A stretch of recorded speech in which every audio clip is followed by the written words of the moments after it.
지난 금요일 저녁에 프랑스 파리에서는 아이시스 테러 집단에 의해서 130여 명의 시민들이 죽임을 당했습니다. 그 바로 전날에는 베이루트에서 역시 45명의 시민이 죽임당했습니다. 테러리스트들은 이렇게 무고한 시민들을 죽이고는 알라흐 아크바르라고 외쳤습니다. 신은 영원하다, 알라는 영원하다를 외친 겁니다. 근데 이런 비극적인 테러가 일어나고 인터넷상에 떠오르는 사진이 하나 있었습니다. 시리아 난민들이 피난 가는 사진 위에 우리가 아이시스를 만든 것이 아니다라는 글이 있었어요. We did not create ISIS 그랬어요. 근데 그 사진 밑에 미국 어느 대통령과 부통령 사진이 있는데 그 위에 We made them 이렇게 썼어요. 우리가 그들을 만들었다. 우리가 이 테러리스트 집단 아이시스를 만들었다는 글이 올라와 있었습니다. 도대체 무슨 소린가요? 금요일 저녁 파리에서 사람들을 무차별하게 죽이면서 알라흐 아크바르를 외친 테러리스트들이 또 한마디 했는데 이렇게 말합니다. 이것은 시리아에 군대를 보낸 너희 프랑스 대통령의 책임이다. 무슨 말입니까? 우리가 사는 뉴욕에서 일어난 9.11로 시작하여 그동안 계속되었던 테러리스트들의 악행이 절대 산발적이거나 우연한 행동들이 아니라는 겁니다. 신은 영원하다, 알라는 영원하다는 말은 모든 모슬렘들이 기도 시간에 하는 말입니다. 우리 예수 믿는 사람들이 할렐루야 외치는 것과 같은 겁니다. 그런데 왜 무고한 사람들을 참혹하게 죽이는 테러리스트들이 신은 영원하다는 외치는 인간들이란 말입니까?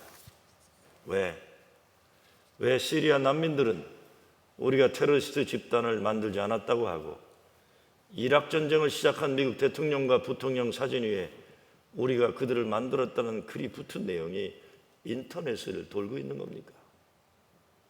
오늘 성경 말씀에 나오는 이스라엘 민족에게 닥친 위기와 비슷한 내용이라고 저는 생각합니다.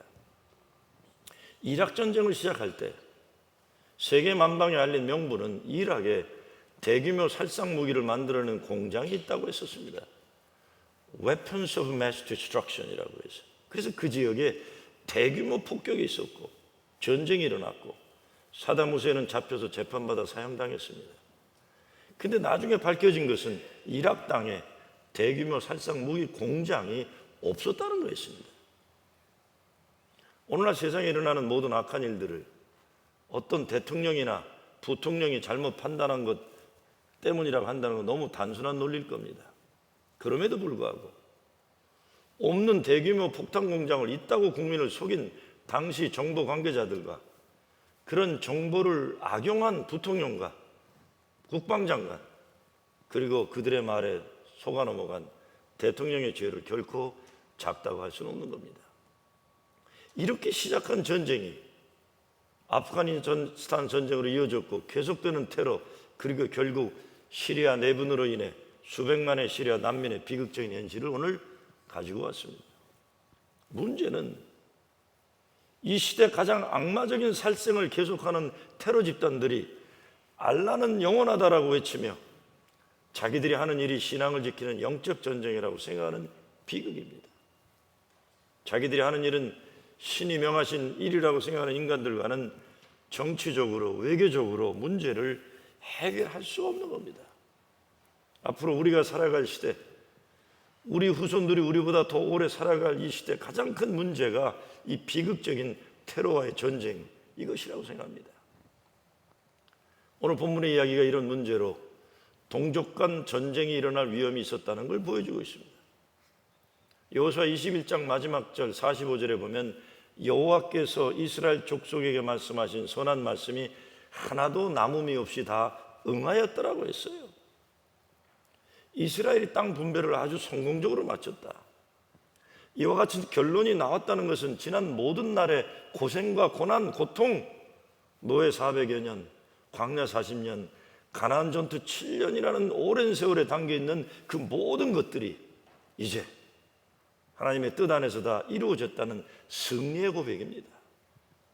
그리고 이제 여호수아 22장은 우리가 앞절 시간이 없어 읽진 않았지만 22장 전체는 가나안 땅을 차지할 때까지 정말 얼마나 많은 고생과 수고를 했느냐. 그래서 안식과 평화를 누려하는 때다. 더 이상 가나안 땅에서 전쟁이 필요 없게 되었다는 걸 제시해 줍니다. 그런데 이스라엘 민족에게 그렇게 쉽게 안식과 평화가 주어지지를 않습니다. 아직도 마지막 싸움이 남아있어요.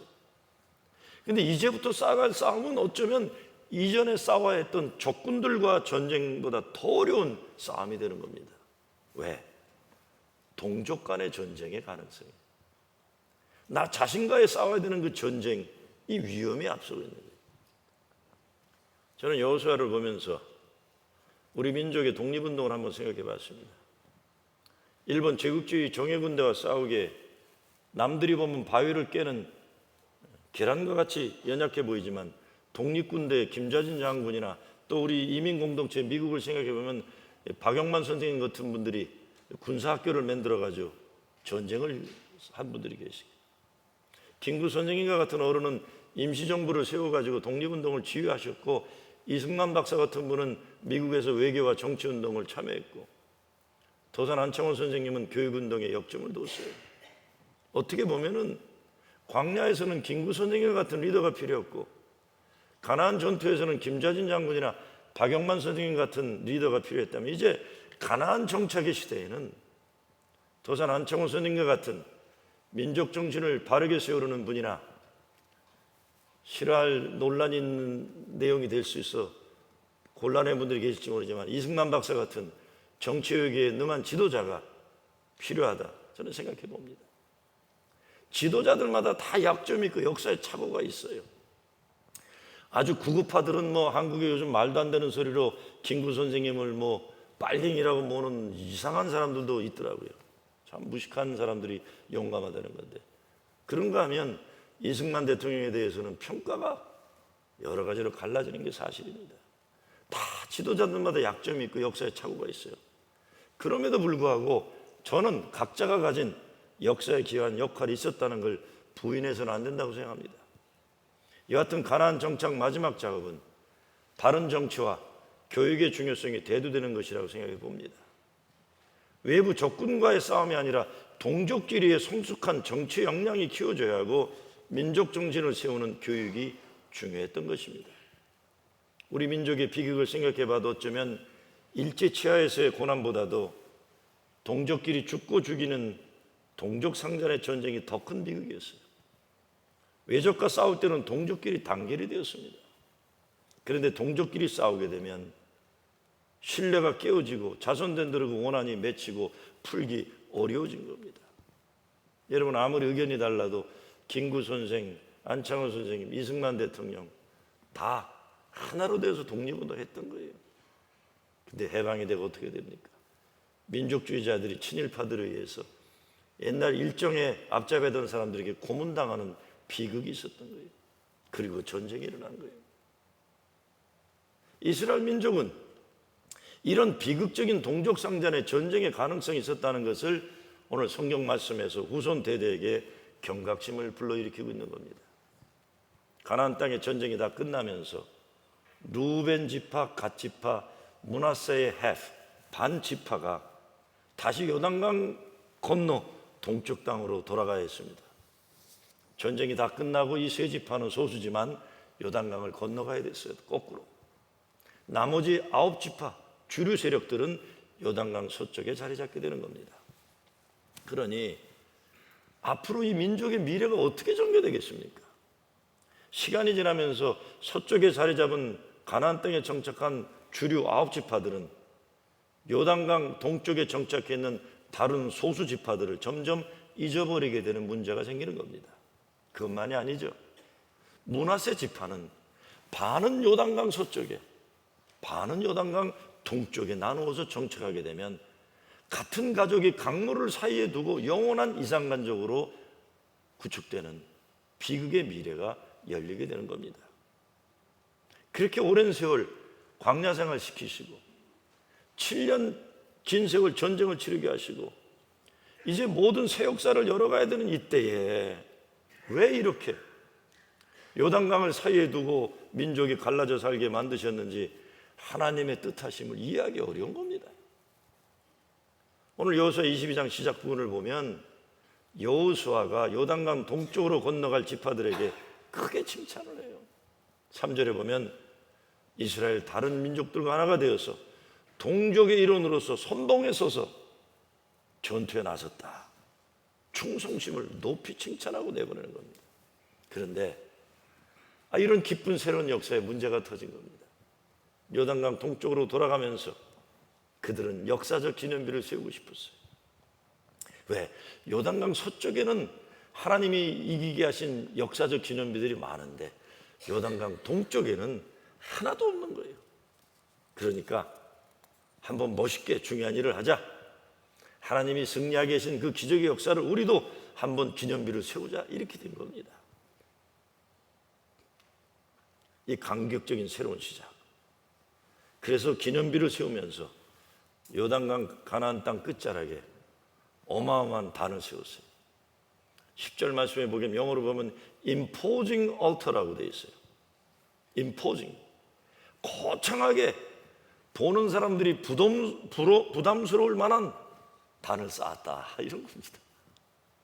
왜 요단강 동쪽 건너편에 세우지 않고 요단강 서쪽편에 세웠는지 알 길은 없습니다. 그런데 이 높이 쌓은 단을 보고 가나안 땅 서쪽에 있던 9지파가 회의를 소집했어요. 전쟁하자. 저것들 민족을 분열하고 반역하는 저것들 전쟁에서 초전 박살내야 되겠다. 깨부셔야 되겠다. 그런 거예요. 금방 가나안 전쟁을 끝냈어요. 근데 아직도 전쟁하고 난 다음에 에너지와 모멘텀이 남아있어가지고 이제 그 힘으로 동족을 죽이자고 난리를 치는 겁니다. 근데 같은 동족인만이 아니죠. 므낫세족은 반은 여기에 반은 저기에 있는 거예요. 그러니 므낫세는 전쟁을 하게 되면 집안의 부모 형제가 전쟁을 하게 됩니다. 동생과 형이 전쟁하게 돼요. 이 비극을 맞이하게 될 판이에요. 왜 이렇게 서쪽 사람들이 흥분했습니까? 이스라엘 민족에게는 하나의 제단만 있어야 됐어요. 그래서 두 개의 제단이 되는 건 정치적으로만 문제가 아니라 종교적으로 문제가 됩니다. 민족 중앙에 있는 제단 외에 지방의 제단이 세우면 우상 숭배가 틈으로 들어올까 봐 이거는 처음부터 조짐을 없애버려야 된다는 거예요. 그런데 다행인 건 뭡니까? 전쟁으로 바로 들어가지 않고 대표단을 만들어서 진상조사단을 보내게 된 겁니다. 여러분, 요단강 서쪽 지파들이 전쟁을 하겠다고 흥분하는 동쪽 지파들은 7년간 가나안 전쟁에서 항상 선봉에 섰던 지파들이에요. 다른 지파들보다 앞서서 전투에 제일 먼저 섰기 때문에 많은 희생을 했던 지파들이에요. 그런데 서쪽에 있던 사람들이 자기들의 눈에 보이는 것만 가지고 판단합니다. 말 한마디 대화 없이 의심했어요. 그러니 민족 공동체 내부의 신뢰에 금이 가니까 이제는 때려부셔야 할 적군으로 간주하게 됩니다. 정말 알라는 위대하다 외치는 모슬렘들과 할렐루야를 외치는 기독교인들과 서로 끝까지 죽고 죽여야 하는 원수지간일까요? 이게 하나님의 뜻일까요? 아니면 요즘 남부로부터 미주리 포거슨으로부터 시작된 이 대학 캠퍼스에 일어나는 데모들, 이것이 요즘은 예일까지 왔다고 그러더라고요. 이제 아마 여기 콜롬비아와 NIL까지 오면 이제 얼마나 갈지 모르겠어요. 이 인종차별 문제도 마찬가지예요. 남한과 북한은 뭐가 다릅니까? 요즘 미국교회의 가장 뜨거운 감자로 등장하는 동성애 문제도 정말 이 문제와 다를까요? 상대방을 없애버려 하는 조건으로 규정하면 그 다음에는 무슨 일을 해도 무슨 말을 해도 서로 믿지 않게 되고 서로 없애버려야 되는 원수로 여겨 전쟁을 정당하게 되는 겁니다. 상대방을 이미 마귀로 규정하면 없애버려도 조금도 양심의 가치를 못 가지게 되는 거예요. 이게 종교의 위험함입니다. 동쪽 사람들이 제단을 쌓은 이유가 세 가지가 있습니다. 27절에 보면 가나안 동쪽에 가는 사람들이 제단을 크게 쌓은 이유는 첫째, 여호와 신앙의 보존이고, 둘째는 지파 간의 연대 의식을 위한 것이고, 셋째는 올바른 자녀 교육을 위한 것이었어요. 그런데 이런 좋은 뜻으로 세운 제단이 강 건너 서쪽 사람들에게는 오해가 됐고 민족 분단의 반역적인 일이라는 거로 평가가 되고 만 겁니다. 동기를 의심하는 거 참 위험한 거예요. 너 왜 그랬니? 물어보지 않고 일방적으로 판단하고 정죄하는 거 참 위험한 일입니다. 그래서 남한 북한에도 최고 통치자들 간에는 통하는 직접 전화가 있다고 하지 않습니까? 미국과 러시아 정상 간에도 핵폭탄 사용하기 전에 직접 통화해서 확인할 수 있도록 연결하는 커뮤니케이션 채널이 있다는 거 아닙니까? 혹시라도 서로 실수로 오해해서 전쟁이 일어난 일은 없어야 하기 때문이에요. 제가 보기에 계속해서 북한과 미국, 북한과 남한의 전쟁 가능성에 대한 이야기들 운운하지만 그래도 외교 채널이 있고 극단상을 막을 소통의 메커니즘이 있습니다. 큰 문제가 아니라고 봐요, 솔직히. 어떻게 보면. 물론 문제지만. 근데 테러리스트들 가는 이게 없어요, 이게. 소통할 수 있는 채널이 없어요. 큰일 났습니다. 동기가 나쁘지 않았다는 걸 알았다면 전쟁 이야기 할 필요가 처음부터 없었습니다. 여러분, 동쪽 사람들이 바란 건 다른 게 아닙니다. 요단강 건너 동쪽 가족 있는 집에 돌아가면서 이들은 이제 우리가 이 강을 건너게 되면, 우리 본토 땅에 멀리 있게 떨어지게 되면 왕래가 어려워지게, 그러면 세월이 흐르다 보면 요단강 서편에 있는 동족들이 본토로부터 우리가 소외될 것이 아닐까, 잊혀져 버릴 것이 아닐까. 그래서 그들이 단을 쌓은 건 서쪽 사람들을 향해서 우리 잊지 말아달라고 하는 거예요. 우리 살아있다는 걸 좀 늘 기억해 달라는 거예요. 자기 스스로들의 존재를 확인하고 강 건너 동족들도 서로 잊지 말아달기를 바라서 세운 거예요. 그런데 이것이 전쟁의 기회를 제공하는 게 됐어요. 얼마나 비극이에요. 원래 뜻은 그게 아니었는데. 우리 인생에 거룩한 싸움이 없으면 내부에서 부질없는 싸움이 일어나는 겁니다. 거룩한 싸움의 과제를 가졌을 때는 다윗도 골리앗을 물리쳤어요. 근데 다윗이 왕이 되고 나서 이 친구가 할 일 없다 보니까 밥 먹고 왔다 갔다 옥상 지내다가 남의 집 담 넘어 남의 와이프 목욕하는 거 쳐다보다가 우리아를, 자기 충성을 바치는 우리아를 죽여버리고 그 아내를 취하는 비극의 씨앗을 낳게 됩니다. 결국 하나님의 뜻을 저버리고 하나님의 뜻을 어긋나는 전쟁의 대상을 잘못 찾기 시작하면서 다윗의 가문과 민족이 패망의 길을 가게 됐던 거예요. 아버지와 아들이 싸우고 형제 간에 죽고 죽이는 이스라엘 민족 분단의 역사가 시작되었던 겁니다.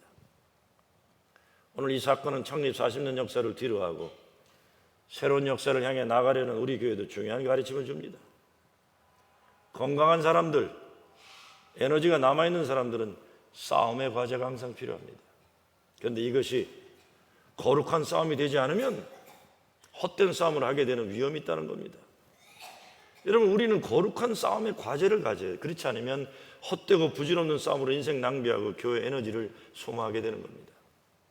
우리에게 거룩한 싸움은 예수님 말씀과 마음, 이 땅에 하나님 나라를 이루는 것이지 교인들끼리 쌈박질하고 다른 교파나 종파 나아가서 종교와 전쟁을 생각하는 것 절대로 아닙니다. 예수님의 뜻이 아니에요. 거룩한 싸움이 없으면 헛된 싸움을 하게 되어 있는 겁니다. 다시 본문으로 돌아가 보자면 제단을 동쪽 사람들이 높이 쌓은 건 자기들도 이스라엘 백성임을 자손 대대로 증명하기 좋은 의도였던 겁니다. 그런데 그래서 그들은 성막과 있는 똑같은 모형의 제단을 높이 세웠던 거예요. 근데 서쪽 사람들은 오해를 한 거예요. 역사가 해석이 달라진 거예요. 저들이 독자적인 종교를 갖겠다는 의도로 해석합니다. 보기에 큰 제단이라고 했으니 아마도 본토 이스라엘에 지지 않는 종교를 만들겠다는 뜻으로 생각합니다. 그러면 이것은 하나님을 떠난 우상의 길을 가는 것이니 좌수할 수 없었던 거예요. 여지껏 같은 동족으로서 광야를 거치고 가나안 전투를 치르고 땅을 분배받을 때까지 멀쩡하게 같이 있었고, 그리고 새 집하는 앞서 헌신한 선봉대에 섰던 동족들인데 하루아침에 적군으로 되어버리고 전쟁을 생각하게 되는 겁니다. 다행히, 근데 참 다행히 조사 대표단이 파송됩니다. 대표단은 대제사장 엘리야살의 아들 비니하스와 각 지파의 대표들로 구성됩니다. 여기부터 이제 여호수아의 리더십이 뒤로 가게 되는 것을 암시합니다. 전쟁의 영웅은 평화시대의 지도자로 계속 남지 않는 겁니다. 전쟁의 영웅은 평화시대의 지도자로 남지 않는 겁니다. 광야의 지도자는 가나안 땅에 들어오지도 못했습니다. 가나안 전쟁을 승리로 이끈 지도자 여호수아가 계속 정착의 시대의 지도자로 군림할 수 없는 겁니다. 때가 되어 떠나는 거죠. 이제는 다른 리더십을 가진 인물이 필요한 거예요. 제가 정치적으로 더 말씀드리고 싶지만 아직 여기 온 지 얼마 안 돼갖고 제가 솔직히 얘기를 더 못하겠어요. 그러나 귀 있는 분들은 들으시기 바랍니다. 한국의 정치도 마찬가지예요. 자기의 때를 마치고 끝나야 되는데 욕심부리다가 결국은 자기 역할을 못하고 생명줄이 일찍 끝나는 것들이 잘못된 정치가들의 우둔한 판단입니다. 비니하스를 단장으로 하는 대표단은 두 지파 반을 찾아가 그들이 재단을 쌓은 것에 엄하게 책망하고, 이것은 부월 사건과 같은 거라고 책망합니다. 그게 뭡니까? 판단 잘못을. 광야 40년 길을 걸어가면서 이스라엘의 남자들이 같이 햇빛을 거스른 길을 걸어갔던 부인들을 보니까 한심해요. 화장도 제대로 못하고 얼굴은 그을렸고 이게 여자인지 남자인지 구별도 안 되고. 근데 모압 지파가 초대를 합니다.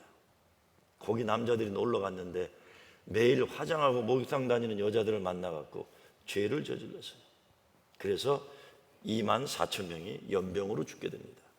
이 얘기하는 거예요. 딴 생각하지 마라. 그때 세 지파 대표들은 자기들이 재단 쌓은 건 그런 것이 아니라고 설명을 하고 해명을 합니다. 싸우지 않고. 하나님은 아신다고 하는 거예요. 서로 악감정으로 대했으면 전쟁이 일어날 수 있는 상황이었지만 다행히 대화를 했던 거예요.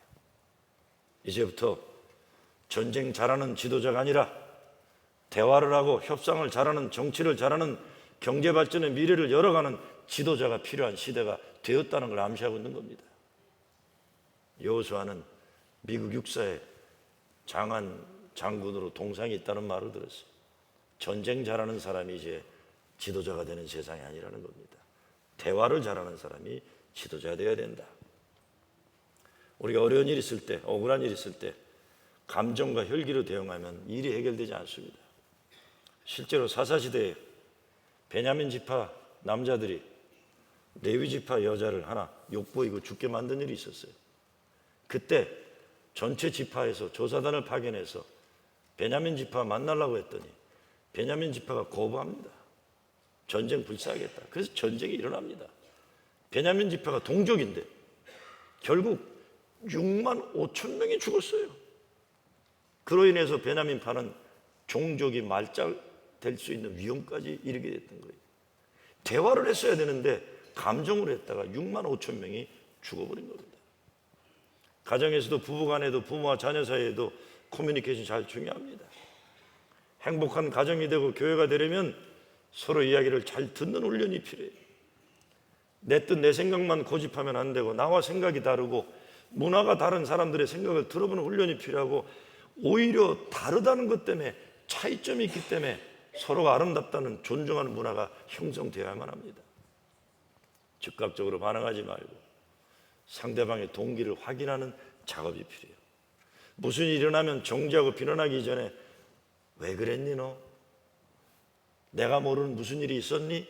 이거 좀 물어봐야 돼. 물어봐야 돼. 우리가 사는 사회에서 너 죽고 나 죽자 패러다임 고쳐야 합니다. 나 살고 너 사는 길을 찾아야 되는 거예요. 이민교회들 싸울 때 참 이런 일 많아요. 나중에 서로 다 망가지고 바닥까지 갈 지경까지 끝까지 가요. 나중에 왜 싸우는지도 모르잖아요, 여러분. 그냥 임진왜란 때 상처부터 6.25의 아픔까지 동원해가지고 그냥 네 편 내 편에서 싸우는 거예요. 저는 지난 10여 년간 교회 건물 문제로 싸움하는 장로교를 하나 알아요. 교단 법정에서 지고 일반 법정에서 졌어요. 그래서 교회 건물을 빼앗겼는데 건물을 빼앗긴 분들이 내가 보기에 신실한 사람들이에요. 신앙생활 잘 지키는 사람인데 재판에서 졌어요. 제 친구가 그 교회 장로예요. 수석 장로. 그 교회를 찾으려고 교회 대표에서 방방으로 항의해봤지만 소용이 없었어요. 근데 그 친구는 착한 친구인데 고집이 세서 이것은 하나님이 내게 주신 싸움이라고 생각하고 정의의 시대의 싸움이라고 싸우는데 10여 년 세월이 흐르니까 자기만 이상한 사람 되고 말았어요. 친구들이 그만해라 듣지 않아요. 오직 빼앗긴 교회 건물 찾겠다는 일념으로 사는데 너무 딱해요. 몸과 마음, 건강이 해쳐졌어요.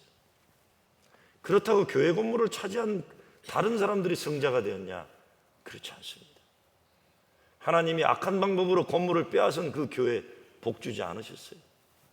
어느 쪽도 승자가 없어요. 모두 패자가 되고 말았어요. 때로 정말 억울해도 교회는 하나님이 해결하신다는 생각으로 판단할 때가 필요합니다.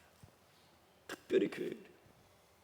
오늘 본문에 다행인 것은 동쪽 지파들은 서쪽 지파들의 죽음을 받을 때 감정으로 대하지 않고 하나님의 진실이 하신다고 차근차근 설명을 합니다.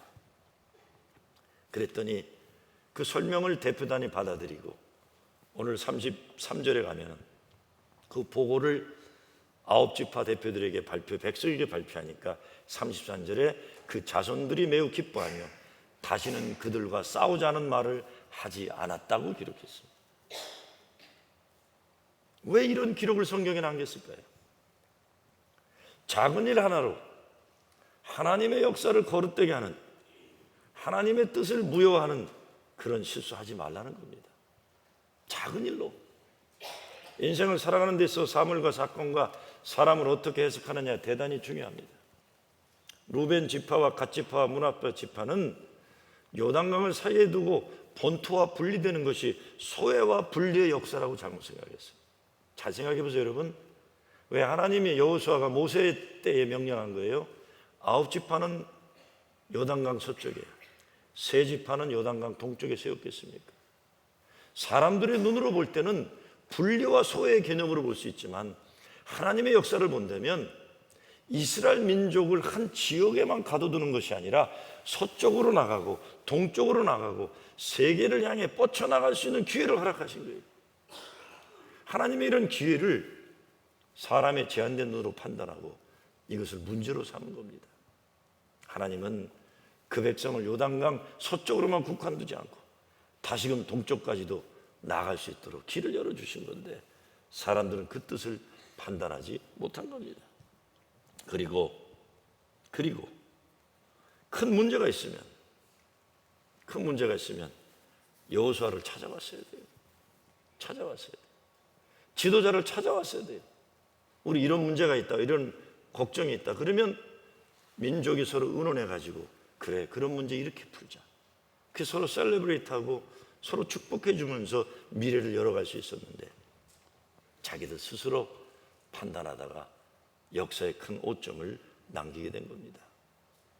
하나님의 눈으로 봐야 되는 거예요. 인간관계도 마찬가지죠. 때로 우리는 쓸데없는 오해 때문에 사이가 멀어지고 힘들어집니다. 상대방의 말과 행동에 잘못 해석하고 한 번 밉보이면 계속 미워지는 거예요. 근데 누군가 한 사람이라도 긍정적으로 해석하기 시작하면 그 마음이 서로 합해지고 또 행여라도 나쁘게 생각했던 사람도 아이고 저 사람이 저렇게 긍정적으로 생각해 주는데 내가 나쁜 인간이구나 민망해하고 미안해하고 그러면서 더 좋은 사이로 발전해 갈 수 있는 겁니다. 마지막으로 이 문제는 공동체 질서의 중요한 문제였어요. 사사기가 이제 시작됩니다. 여호수아가 그때에 백성이 자기 소견대로 일을 결정을 행했다고 그랬어요. 공동체 일에는 집단이 의논하는 과정이 필요하고 지도자를 통해서 하나님의 말씀은 과정이 둘 다 필요한 겁니다. 절대 각자 소견에 따라 함부로 판단하는 것이 아니죠. 오늘 오후에 우리는 교회 비전 그림 그리기 모임을 합니다.